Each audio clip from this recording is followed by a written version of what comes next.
In today's video, I'm going to teach you how to permanently delete a Google Doc from your Google Drive.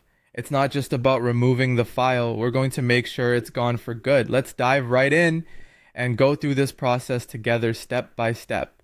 First, you'll want to start by opening Google Drive. This is your online storage place where all your Google Docs, Sheets, and other files live.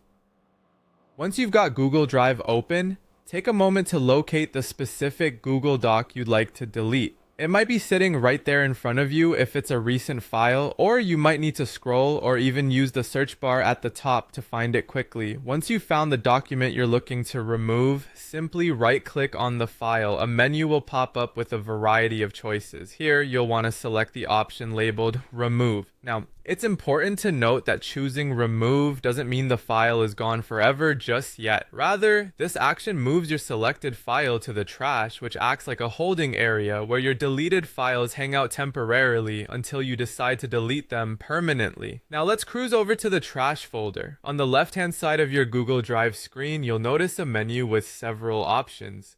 Go ahead and click on trash, or sometimes it's referred to as bin, depending on your locale.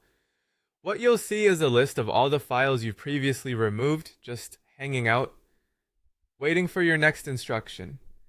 With your file now sitting in the trash, we'll take the final step to ensure it's erased permanently. Scroll through the trash and find the Google Doc again. Once you've spotted it, right-click on the file. This time a different menu item will catch your eye. Delete forever. Go ahead and click on that option, but hold on. Google Drive wants to make sure you really mean it, so it's going to ask you to confirm your choice. To officially seal the deal, click Delete Forever one more time when prompted. There you have it. Your file is now permanently deleted from Google Drive, freeing up some cloud space and ensuring that specific document is no longer accessible. And that's it. You've successfully learned how to permanently delete a Google Doc from your Google Drive. Deleting files can really help you keep your digital life organized and uncluttered. Thanks for sticking around and following along. I hope this step-by-step guide was helpful to you, and don't hesitate to drop by our channel for more tips and tutorials on managing your digital environment effortlessly.